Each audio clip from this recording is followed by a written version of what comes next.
Assalamualaikum warahmatullahi wabarakatuh. Alhamdulillah ketemu lagi dengan Budila. Pada kesempatan kali ini Budila akan melanjutkan pembahasan kita yang kemarin, yaitu terkait dengan tahap pertumbuhan dan perkembangan pada hewan. Kalau yang kemarin kita udah bahas terkait dengan tumbuhan, hari ini Budila akan bahas terkait dengan pertumbuhan dan perkembangan pada hewan ya. Nah, otomatis seperti biasanya silakan berikan satu pertanyaan untuk satu siswa dan tulis di kolom komentar. Nanti pertanyaan yang paling kritis akan Budila jelaskan di pertemuan yang selanjutnya. Oke, inilah dia penjelasannya. Silakan simak sampai tuntas, jangan diloncat-loncat. Oke anak-anak semuanya, tahap pertumbuhan dan perkembangan pada hewan itu pada dasarnya dibagi menjadi dua tahap ya. Jadi tahap yang pertama adalah tahap embrionik. Tahap yang kedua adalah tahap pasca embrionik. Bedanya apa? Kalau tahap embrionik dia dimulai dari zigot sampai dengan embrio.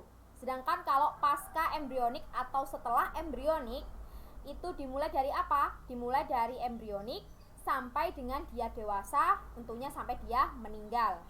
Nah, tahap embrionik ini juga dibagi menjadi 4 fase ya. Jadi ada fase morula, blastula, gastula, dan juga diferensiasi dan organogenesis. Sedangkan untuk tahap pasca embrionik ya, di sini beberapa hewan dia melakukan regenerasi dan ada beberapa hewan lainnya juga melakukan metamorfosis. Jadi tergantung dari hewannya jenis apa, bisa melakukan regenerasi atau juga bisa melakukan metamorfosis. Untuk lebih jelasnya marilah kita bahas secara terperinci ya. Nah, untuk yang pertama ini adalah fase morula. Fase morula adalah fase di dalam tahap embrionik ya. Fase ini dimulai dari satu sel, kemudian membelah jadi 2 sel, 2 sel menjadi 4 sel, 4 sel membelah lagi jadi 8 sel, dan seterusnya sampai sel ini membelah terus menerus sampai 64 sel. Nah, pada tahap inilah ya, maka dinamakan sebagai fase yang sangat mirip dengan buah anggur karena dia membelahnya kecil-kecil ya, sampai 64 belahan ya. Itulah yang dinamakan tahap morula. Setelah fase morula berakhir, maka akan masuk ke dalam fase blastula. Nah, di sini ada fase blastula. Kalau kita lihat yang membedakan fase morula dan blastula adalah adanya blastosol atau rongga. Nah, ini adalah rongganya. Jadi embrio ini sudah mulai memiliki rongga atau blastosol ya, dan sudah mulai terlihat kutub ya, ada kutubnya ya, kutub vegetal dan kutub animal ya. Kutub vegetal adalah kutub bagian bawah ya, jadi dia di sini letaknya. Sedangkan kutub animal adalah kutub bagian atas, yaitu letaknya di sini. Nah, setelah dia melakukan fase blastula, maka dilanjutkan dengan proses implantasi. Apa sih itu implantasi? Implantasi adalah ketika blastula ini dia menempel pada endometrium atau dinding rahim. Ya, jadi blastula ini nanti nempel di dinding rahim dan di sana dia melakukan pertumbuhan dan perkembangan ya lebih lanjut ya, sehingga dia memasuki namanya fase grastula. Nah, di fase grastula ini sudah mulai terjadi invaginasi atau terbentuknya lekukan-lekukan yang ada di dalam tubuhnya embrio ini ya, terjadi invaginasi sehingga membentuk 3 macam lapisan ya. Ada lapisan ektoderm, mesoderm, dan endoderm.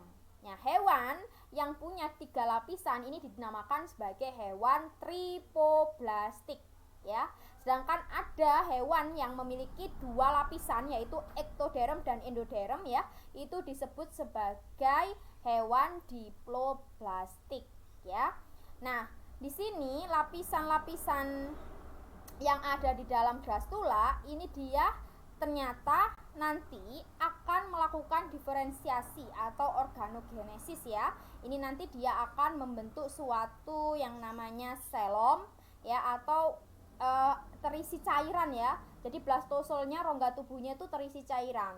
Nah, jika termasuk sebagai hewan yang tidak memiliki selom, maka disebut sebagai aselomata. Ini terjadi di hewan-hewan planaria atau cacing pipih. Ini ada hewan yang juga memiliki selom atau cairan rongga tubuh ya, itu dinamakan sebagai selomata ya. Biasanya ini adalah hewan-hewan tingkat tinggi dan juga manusia ya. Nah, sedangkan ada pseudocelomata, yaitu dia seolah-olah punya selom tetapi ternyata dia tidak punya ya. Ini contohnya adalah pada cacing tanah ya, seperti itu.